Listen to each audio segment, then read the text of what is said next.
we are now at the 5th week, and this is where there's the kind of the midpoint of scheme, and this is where you will take your midterm exam. By now, you are supposed to be halfway smart, right? By the end of 10 weeks, you'll be fully smart. So we'll see whether you're really halfway smart in the 2 or 3 weeks. Okay? So today, the two things we'll do. First thing we'll do is that we will do a revision of what do you call the signal processing view of computation, and then after that we'll do symbolic kind of symbolic computations, okay, to show you how you can actually deal with symbols. So far we've only been dealing with numbers and some data types. Okay, so signal processing view. First of all, just recap. So essentially you have 4 basic types of operations, which you don't memorize. I mean, the end of the day, all this stuff will give it to you in your, like, I would say the appendix at the end of the exam, if you need it. Alright. Of course, I'll give you some stuff that you don't need. It's called smoke. But you don't remember any of these things, okay? You just have to be able to look at the code, appreciate what it does, and that's all.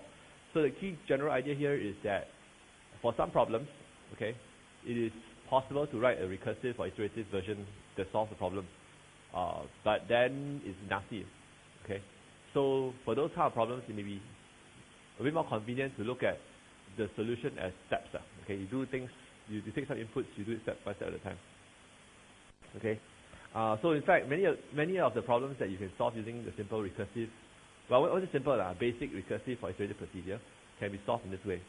Okay, so the general idea is that you have a library of components, and these 4 types are basically the most common things, right? So sequences, and in scheme is lists. We use lists to kind of interface between the 4 different types of components. Okay, and the components, although they are all general, what they do depends on the inputs, right? Because actually this enumerate, filter, map, accumulate, oftentimes they are actually your higher order procedures, right? Okay, so the actual thing you do depends on the procedure you pass in as argument, right? So this is the thing to understand. So this is all, okay, so this whole part of signal processing view of the world, it's not just, by itself. It's actually a kind of application of your higher procedures, right? Okay? Now, the thing to understand is this. Many of these are concepts, frankly, you will not see ever again in your life. But the whole point of learning scheme is not to learn stuff, but to learn how to think. Okay? And you'll be solidly tested in a few weeks to see whether you actually have learned how to think. Very fun. Have anybody tried the passing exams yet? No? Okay, but, okay, so I would recommend that you all have a lot of fun over the midterm break, practicing, trying out the passing exams. And the reason why you're going to do that is not because you want to, study for A-levels, just practice until you can do it. Probably won't be very helpful, but it's helpful in the sense that you will actually use those to test whether you have actually picked up the way of thinking. Alright, so I would basically like to encourage you not to look at exams, try, stuck, and then look at solutions. You try, stuck, then what? Struggle, okay? So the whole problem is like this. Is it like training? Who goes to the gym here? Oh, only this man. How many? Don't be shy, leh. Look at his muscle, okay? You must learn from him.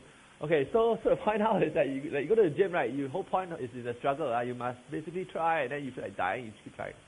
Okay? It is in the struggle that your brain muscles get stronger. Okay, and you don't get strong enough by the midterm exam comes, life's not so good. By the time you don't come to the final exam and your brain muscles are not developed, then you're in real trouble. Okay? Traditionally people do fail this class.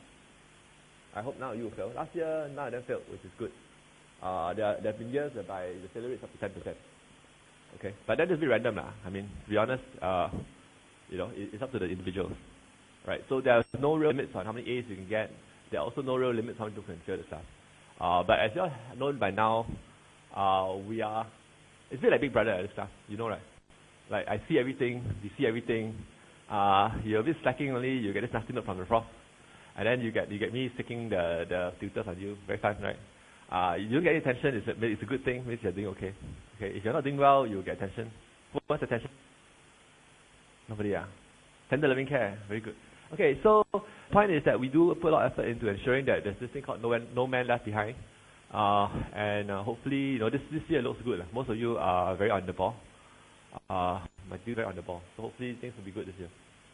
Alright, so let's go back to our class today. So you all know, okay, who is doing 1, 2, 3, 1? Fun, right? The French accent is good, right? No? Oh yeah, I tried, but I'm not so good at it. Okay, anyway, the Singapore accent is cooler, much cooler. Mine is a good one. Alright, so anyway, the point is this, right? You have seen this thing called permutations, right? I'm sure. Okay, given n objects that are distinct, the question is how many ways are there of doing this? N factorial, right? Oh no, so not all fail 1, 2, 3, 1. Okay, very good. So the thing is that you have this n objects, you want to arrange them in some way. The order matters. Okay, but you all know it's n factorial, so that's not what I'm testing you on. The question here is this: given a set S, how do you generate all the permutations? All right. So in this case, for example, I give 1, 2, 3. Okay, and you are supposed to generate for me all the different permutations. Simple? Really? Not that simple. Recursion, everything is recursion. So this one good. Answer is correct, but everything is recursion. So how? Right. So let's take a look. So recursion, any other ideas? How else do we do it? Give me a strategy. Okay, recurse. What base case? Nothing to permute. Excellent. So base case typically is either one thing or thing. Nothing is typically, if nothing works, use nothing. Or 0 or nothing, because those are very convenient. Okay. So then what's the recursion? So the general idea is this: permutation, you one element, and you permute the rest. Right? That's kind of idea. But then the problem is this, right? Not so simple, right? Because what you need to do is, okay, you see, you have n elements, right? So the idea is this: you take one element, and you permute the rest, right? Okay, that's the general idea. But it turns out that any of them can be the first element, right? Okay, so that's the kind of the general idea, like take one and permute the rest. So very important to remember. Recurse typically means what? Take one and then recurse on the rest, right? Okay, it's always general idea. So let's take a look. So given n elements in S, okay, take one, first one, whatever I want, just call it X. Okay. So the idea here is that you can take the first one, put in front, and then you permute the S minus X. S minus X is not S minus X, one element. So S minus X is actually basically the set minus the one element. So this generates all the permutations with X first position, correct? Okay. Now, okay, so S minus X is this, but you do realize that any of the elements in X could have been in the first position. Okay. So the general idea would be that you take the whole list of n elements, you take each one in sequence as the first element, and then you do permutation on the remaining elements, right? Yeah, done. Okay, so this is the general idea. And then after that, once you have all these n sets of S minus X permutations, you just call them, right? Okay, so each X turn to be in front, and obviously this is a scheme, so everything is a list. Okay, so let's take a look at an example just to make sure you follow what I'm saying. Okay, so suppose again, you should, as a good practice, you should look at small sets, small examples. Okay, so I look at 3 elements. One element is not very exciting. Okay, 10 elements is a bit much. Okay, so we look at 3 elements. So for example, you have 1, 2, 3. Then the first thing is that the first subset is that you put 1 in front. Okay, leaving you 2 elements like 2 and 3. Okay, and then you basically permute 2 and 3, and then insert 1 in front. So you have a set of 2 elements, 1, 2, 3, and 1, 3, 2, right? You can repeat the same for 2 and 3, right? Okay. So the general thing to realize is that if you take out 1, then you have these 2 remaining as permutations, right? And then the idea is that to get from here to here is a what operation? It's a mapping operation, right?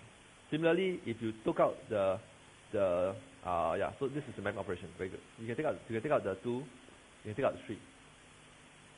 Okay, and then if you take out each of the elements in turn to put it in front and do this mapping, you'll be done, right? So and then the last thing is that you have these 3 sets. So what you do is you accumulate them. Okay, so this is accumulate. Just don't have to memorize again, like I said, this is just how it is, okay? And you can look at this thing, this is a recap. If you do a list 1, 2, 3, 4, 5, you keep it const list, what do you get?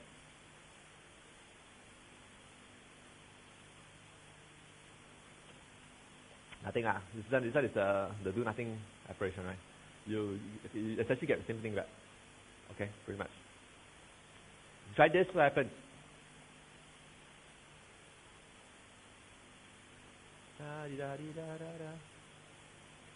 Anybody?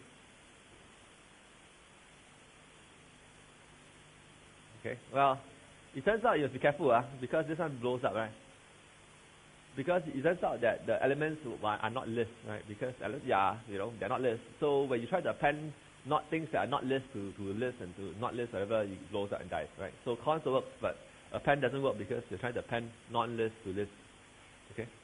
Now it turns out that suppose I do this. Suppose I map lambda x list x1 plus 1 to list. What do I get? I will get the following, right? Obviously, right?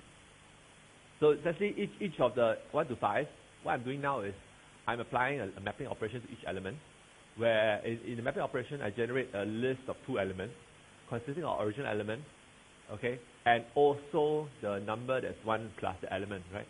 So essentially, I map this, I get this stuff, right? Okay? Follow up? Are we okay? This is still okay, right? Okay, good. Now, then suppose I accumulate append this thing. So just now, I accumulate append, it dies, right? Now, if I accumulate append, does it die or not?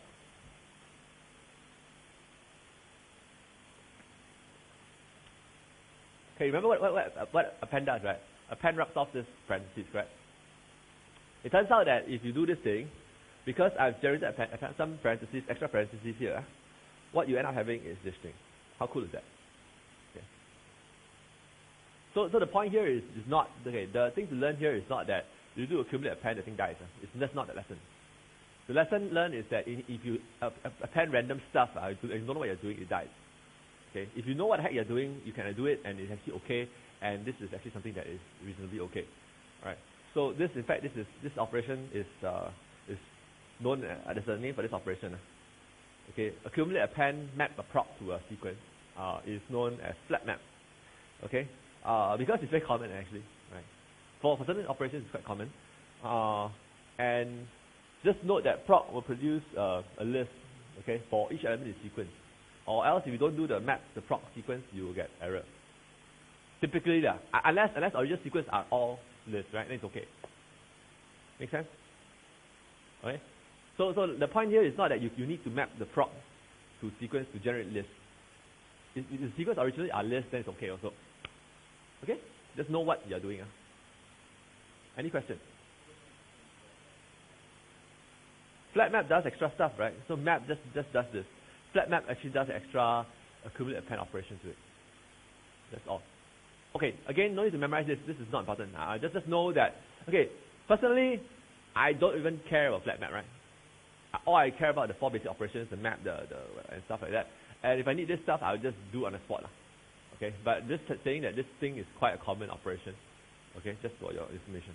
Okay, so I have very first principles. This means that I actually care that people know the simple things, and I hope you all will learn how to do complex things from simple things.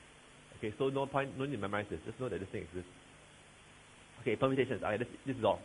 So it turns out that with this particular piece of code, consisting of 1, 2, 3, 4, 5, 6, 7 lines, I have finished the problem. Okay, this is where you start and you go, wow, this is a scheme, man. Okay, correct. So first of all, what the heck is going on? Obviously this thing is what is this? This is a recursion. No, not recursion, right? Obviously, okay. So recursion, first thing you have is a what? Base case, right?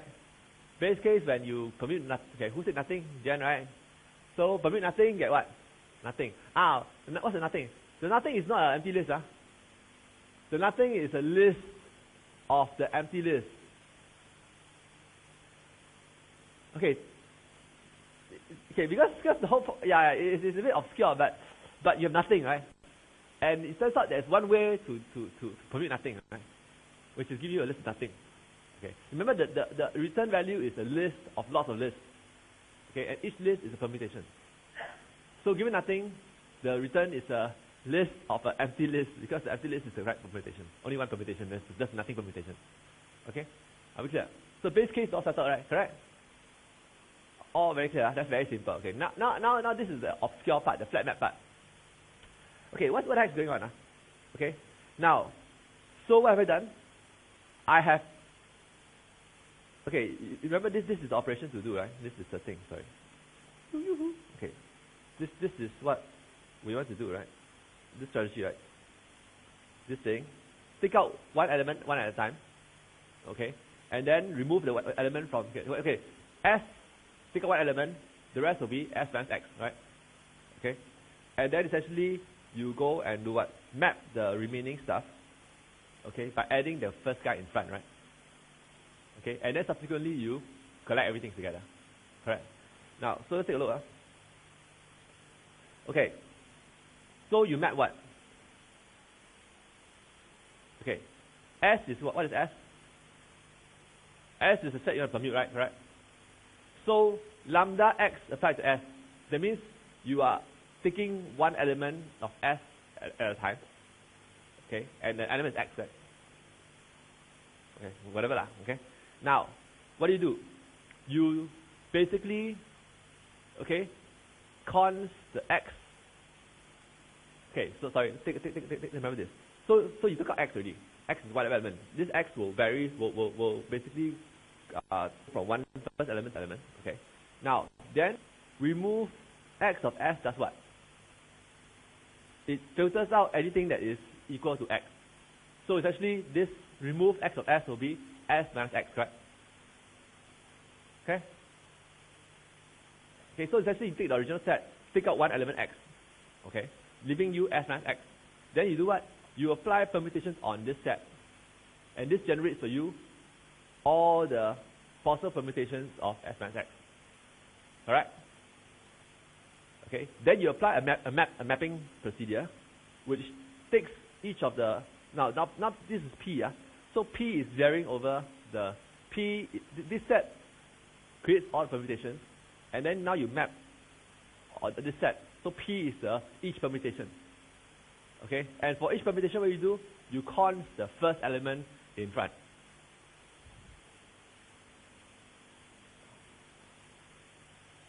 All staring at it. Okay. This code takes a bit of staring at, but the whole point now is to understand what we're trying to do, all right, and appreciate that this code does exactly what I was saying you want to do in very little lines of code. Okay, this is a power scheme, very very elegant, but very nasty. Okay, nasty, right? Okay, let me ask you a question now. How would you write this out code in practice?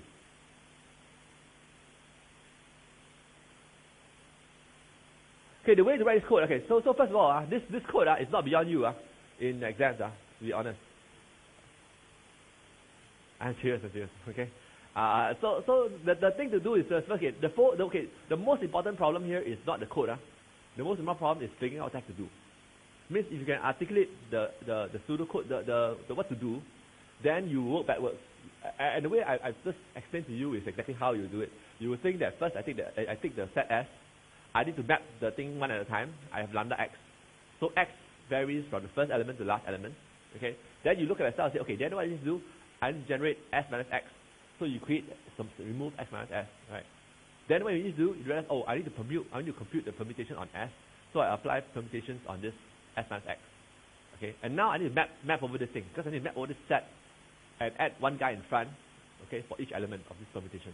And then you do this. So it's actually quite logical if you look at it that way. Except that obviously it's not so simple. Alright. So those of you who are still a bit lost, is okay, it's normal. At this point, from historical data, this is my 6th year teaching this class. From historical data, about half of you are lost now. Okay, it's okay. So half of you are okay. Those are a bit lost, go home, stay some more. Okay. And the best part of it is this. Now, you will know you understand this stuff. How do you know this? You go home, you forget everything I said today, you do it yourself. Okay? Hey, not funny, I mean, if you can do that, then no. Now look at this. Wow, easy to understand. The test of the pudding, or whether you understand this, is whether or not you can just look at me, very handsome, go back home, forget everything I said, try again. If you can do it, then you've got somewhere. Okay, look at this, understand this is not enough. The required level of competency is that you must be able to produce this, and not just produce this under exam conditions. Okay, life's a bit different. Sitting at home doing problem set is a bit different from sitting in the exam hall or in the lab. Okay, so make sure you understand this. Yes.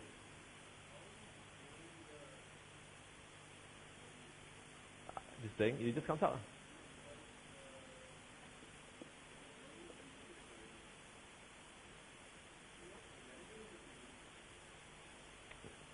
It is. Okay, you just have to try it out and see.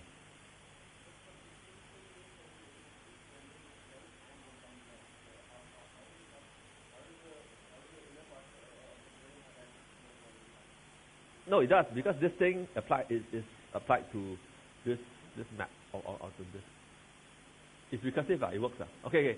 I don't have no time to go through this code. I think you all need to. Okay, the thing to do is this: go. Okay, how do you understand this? You take a small list of 1, 2, 3, run through this whole code.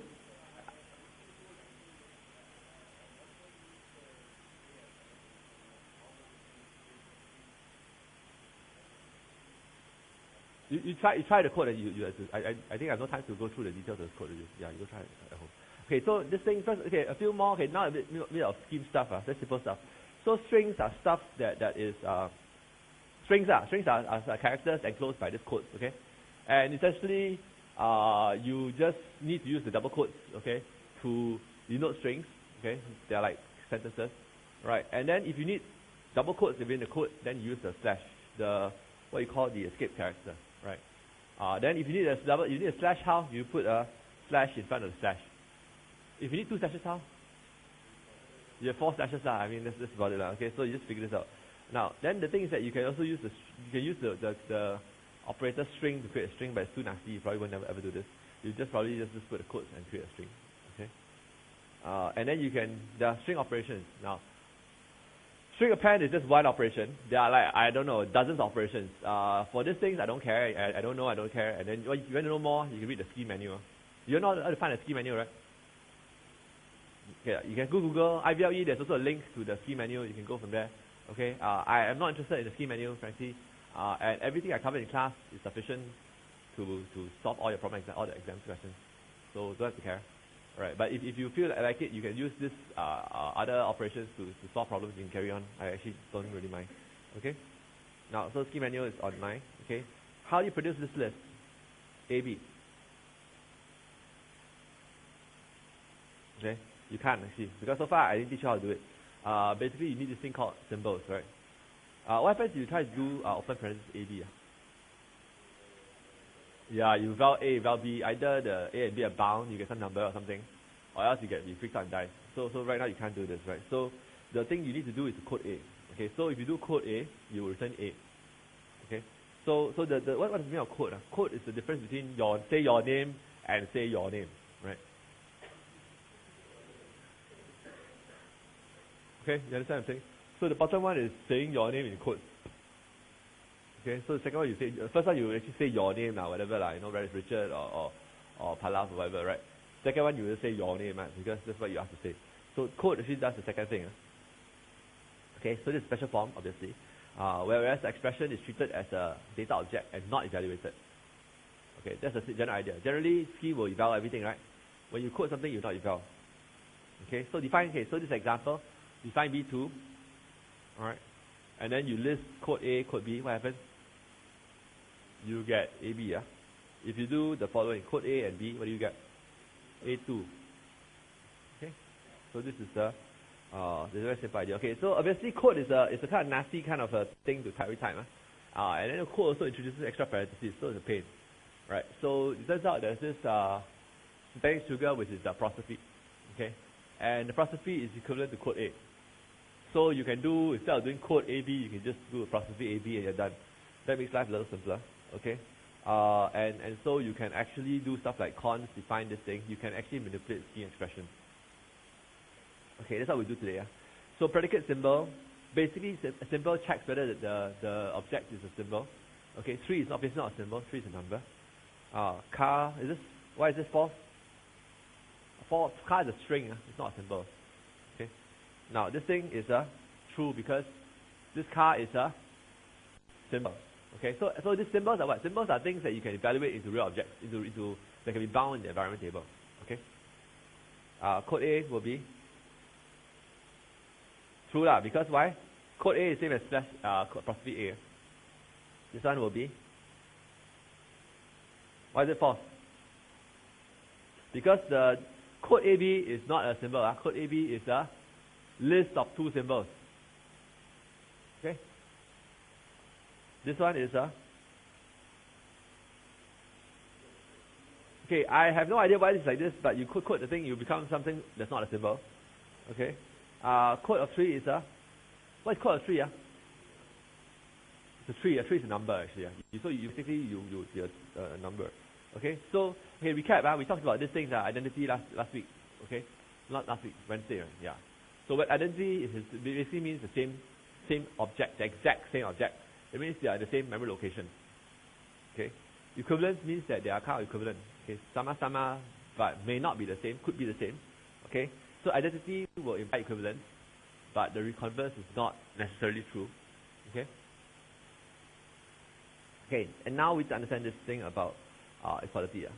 So EQ returns true if they are the same, and it also works for symbols. Okay, it's a bit obscure. Basically, it's like if you do code A and then code A again, the 2 code A's are the same. The symbols will map. The same symbols to the same name will map to the same memory location, which is why EQ returns true. Okay, EQ equal. Okay, with the EQUAL, equal will return true for symbols, strings, and lists. Okay, for EQ it generally won't return true for strings. Okay, so 2 symbols with the same name are identical in EQ. It makes symbols a bit more efficient to compare than strings. Okay, because strings you will need to use equal, EQUAL. I say again. So if you use EQ to compare strings, it is possible you may get it wrong. Okay, can we use strings in place? Yes, you can. Okay, but you must make sure you use right comparison. Typically in scheme we use the symbols. Okay. Yes. No. And like I said, you can use strings in place of most symbols, but typically we use symbols. Okay. Okay. So next thing, membership testing. Essentially, you want to know whether something is in the list. Okay. So this thing called MQ, again, is actually being defined for you. It looks like this. Essentially, it's a X is a list. So if the list is null, obviously the element is not present. Right. Next, you go and check whether EQ item and the first element of X. If it's true, what do? You don't return true. You return the entire X. This is where Kozusun forgot or didn't realize at the midterm exam. Right? So I say again. I did say it twice actually. Once during the lecture and once during the recitation. But obviously, sometimes people don't pay attention. So EQ, MMQ does not return true here. It returns actually X, which is the rest of the list. Okay. Otherwise, what you do? You throw away, you cool down the list, right?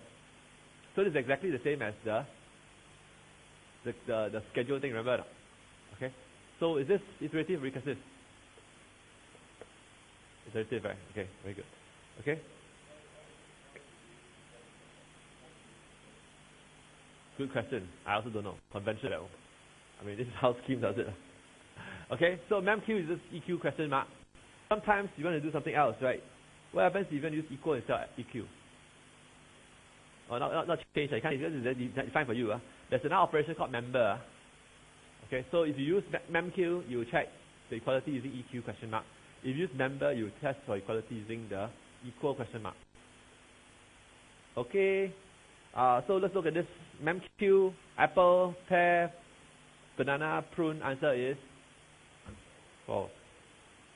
Apple, why apple, pear? You return apple, pear. Okay? Because you will stop, you will keep cooling down the list until you find first guy, whoo, matches, returns the rest. Okay, why does it do this? I have no idea, okay? And so Susan also no idea. But like that, I mean, this is what it does. This is the way scheme is defined. It does the MQ. Remember, we have the same thing, except the testing is using EQ. Equal, sorry. Okay? Remember this thing?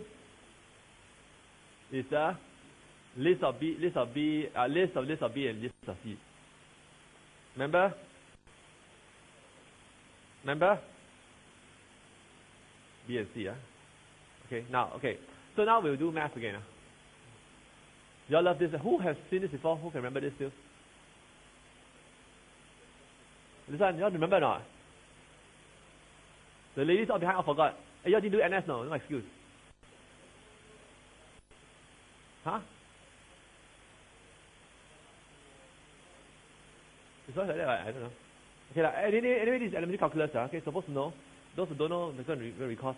Okay, so you assume for now, okay, so you need symbolic differentiation. Assume for now that we have all these things, okay, which tells you are they variables, all the things, whatever. Okay, so variable tells you whether E is a variable. Same variable tells you whether these two guys are same variables. E is it sum? Addend and argand are the first two guys of the sum. Okay, you see soon enough. Mixed sum will create a sum. Product E, whether it's a product. Multiplier E and the multiplicand is the two parts of the product, and then you can make a product this way. Okay. Okay, so let's take a look at this. Okay, so this is the right side. The right side is your elementary calculus, right? You all know this. Okay, left side, what we're going to do is we are going to essentially port the equations into code. Essentially rewrite, we're translating equation into code. Okay, so the definition. To do the derivative of expression, okay, d something over d var. Var is x. Okay, what's the first thing? Not if, now there's so many cases, it will be con, right? So what you do, first thing you check what?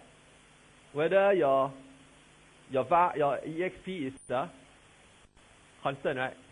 If it is, then how? Okay. If exp is the number, return 0, right? That's what the first line says, right? Constant is a number, right? So if the expression is a number, return 0. Very simple. Second line says what? If the expression is a variable x, return 1, right? Essentially, okay. If the variable, what up? Then return, and if the same variable as, if exp is the same variable as the var, which is x, okay, return 1. Otherwise, return 0, right? Because if you dy dx, then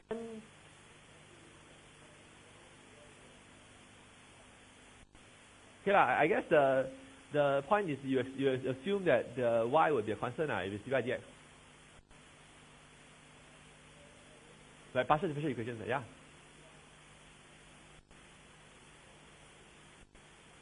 No, if it's not the same variable, you just kill it. Okay. So anyway, okay, we are assuming that the y will not be a function of x. So y will be constant relative to x.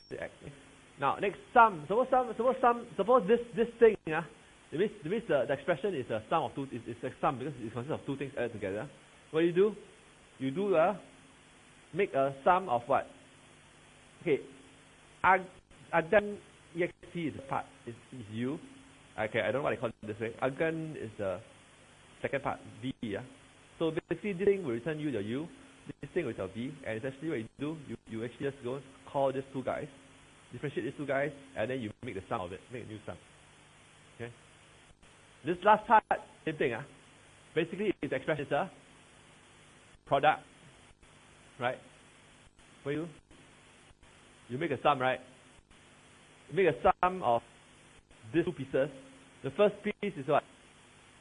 It's a product of the multiplier of this thing, which is this thing, multiplied by the derivative of the multiplicand of this thing, and the other product is this thing multiplied by that thing. Okay?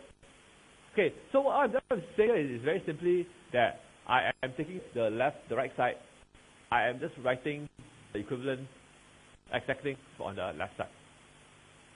Any questions? Yes. See, some are the best part. Some data substitute representing expression, which I have basically hand waved by saying that somehow this is done. This is the visualizing part. So the thing I'm saying that this thing will actually help you deal with the expression some way. And basically, once you have this operations, you can just list stuff. Otherwise, do what? Yeah, basically you have no idea. Okay, so this is the end. Okay, so let's take a look. So basically, if you do this thing, what can you do? You become like this, right? And then you do this thing, you become like this. Okay? Okay? And if you do this thing, you will become like this. Okay? Essentially, it turns out this works. Okay? And if you just apply all these operations, you will create these kinds of structures. Okay? Obviously, something is a bit odd about this, right? Because you have all these weird things like multiply x by 0 and plus 1, 0, right? But never mind, we try this first. Okay, so now back to Samantha's question. How do you deal with all these things? So it turns out that we need to basically create our layer structures. Okay, so we will use all these things. So essentially, we will use symbols to represent all the expressions, right? So essentially, if it's a variable, to test whether the expression x is variable, we just check whether it's a symbol. If it is, then we consider it a variable. Okay, and to check whether these two variables are the same, we must first check whether the two are variables. And then after that, once they are the same, then we know they're symbols. Then we check whether they're EQ. Okay? Okay, here, EQ. Right. And then for the sum, we just create a list, put a plus in front. Okay? And then list the two, whatever sub-expressions here. Similarly, product, we do it this way. Okay? And then sum basically will be what? To check whether the thing is a sum, we check whether the expression is a pair, because we know that all the expressions are lists, right? And then we check whether the first expression, the first piece of the list is a plus. Okay. Similarly, to extract out the first and second parts, I just use the CADR. Similarly, product, the same thing. Product, essentially, I just check whether or not the beginning of the expression is a star. Right. Then subsequently, I use the CADR to extract out the two pieces. Okay. So, as I mentioned earlier, this thing works, but it's a bit odd because the fact is that, we have this 0 times x, which is a little bit odd. Right? So how? Well, we can actually go and modify these procedures to go and change this. Okay, it's a bit like remember the rational numbers example? You can actually do something to go and change the behavior. And the interesting thing is this, there's no need to change the deriv. Doesn't make sense to you, Why? Abstraction barrier, right? And to be honest, you can do this, and then the rules of calculus doesn't change, right? Right. If I have to change deriv, something is wrong, right? Because that means that I need to change the rules of calculus, which hello makes no sense. Okay. So the key, yes.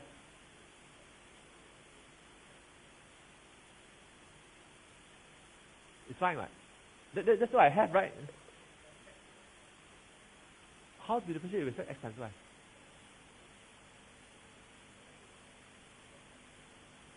X times y, got such thing one, That means the x, y is new variable, right?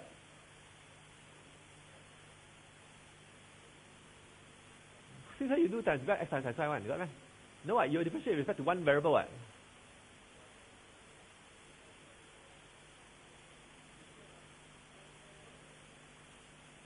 Okay. So that's okay. So then is the problem of good question. Go and try it. Okay. What happens? Okay, his question is following. Okay. So this is the rules for deriv, right? So right now, basically, if you do var as some expression, some form of x times 1, it will fail, right? Okay. But you can always go and do something here to go and muck around with the var first. But this is the point is that the assumption here is that the var is just a variable. Because typically you do dy, dx. You don't do dy 1 times x. It's so weird. Right. So the point now is that unfortunately the rest of the rules shouldn't change, and the abstraction barrier allows you to change things. Okay. So let's quickly go through this part. So what do you do? Mix sum. Okay. Mix sum originally was what? Was just put the guy in front, right? Okay, in the earlier version, mix sum is just list plus AB. This is the original version. Now what you do is this. You check whether or not the A1 and A2 are 0. Okay, if they're 0, then you can throw the thing away, right? Okay, if they're both zeros, or if either are zeros, you return the other one. Okay, if they're both not zeros, but they're both numbers, you return the sum. Okay, can? And number, just check whether or not the numbers are the same. Okay, next thing. Similarly for make product, what you can do is that you can go and check whether the constants are zeros. Okay, and then you check whether or not they're numbers. If they're numbers, then you basically return the product instead of the new expression. If not, then you return the original form, which is *12. Okay, so once you do this, you realize that you do derivative of x plus 3 for x. I mean dx, you get what? You get 1. Okay, so no longer you get the the x times 0 and things like that, because what you have done is that you have actually amended the underlying data structure to do simplification. Okay? Yes.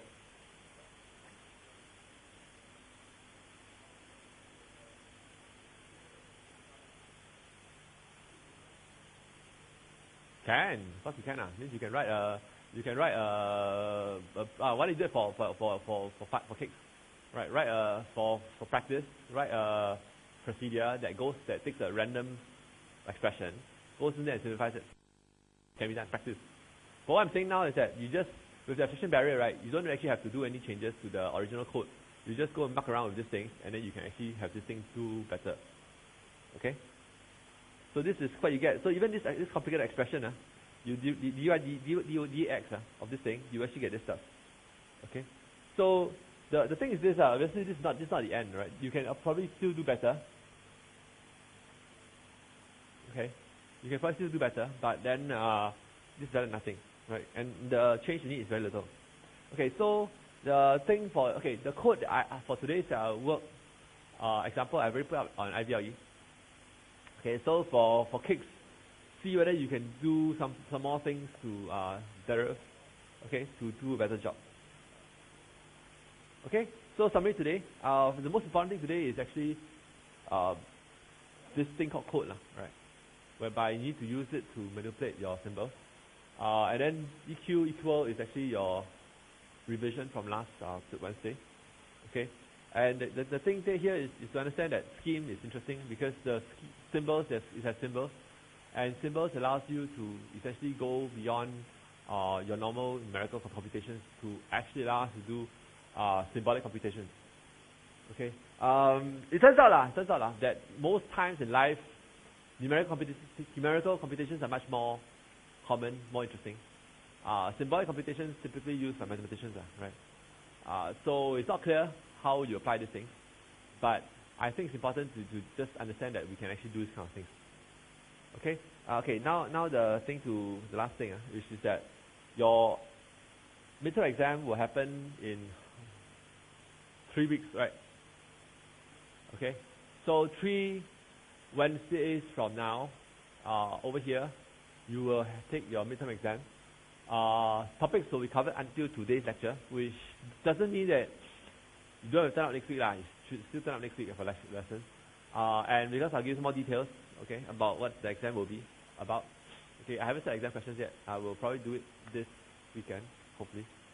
Okay. And to remind you, do spend time reflecting on what you've done, what we have talked about in class. Okay, so it's good that some of you ask questions. And actually, I have refrained from answering your questions sometimes. I think that somebody among you will answer those questions. Okay, now, and it turns out this I'm a bit busy. So after, what I do is this, I kind of read through all the things you post. If I think that, something that I should answer, or none of you can answer, then I will answer. Typically, if I think that somebody else in the class can answer, I leave you to answer, so you all can score some brownie points, right? Okay. If basically you find that you ask a question, and neither myself, my tutors, or any of your classes answered, you can send a note to say that, hey, this question here that's not being answered. Okay, I need an answer desperately. I do that. Okay. And then you get obviously XP for this, right? And the last evil thing I want to tell you is this: often I get inspiration for my exam questions from the stuff in the reflection. So you should really look at what's going on. Okay? Because it's good, right? See, the point is this, right? You just think about how evenness goes, right? People post stuff there because they're blur, right? Okay? Now, the good news is that if Doug posts something and he's blur, somebody answer him and he's no longer blur, right?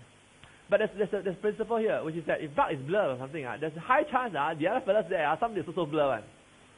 Okay? Now, if he's blur and he's clarified himself and you guys are blur, you don't clarify, whose fault? Not my fault, right? Okay, so I will make sure that, the class is not blur. Whatever Doug was blur about, okay, I don't think it's very blur, it's very clear, but whenever he puts it up there, he gets answered. Okay, the rest of you expect to know as well. If you don't know, then we'll find out, right? And then we can fix that, right? So, midterm exams, you can also show me what you don't know, and we teach you more. Okay? So reflections are quite, okay, so even if you don't care about this, look at EXP, I think you should read that. Just make sure that whatever people are unclear about, you also clarify. Okay? And with that, I thank you. Have a good weekend. I will see you next Wednesday. Thank you.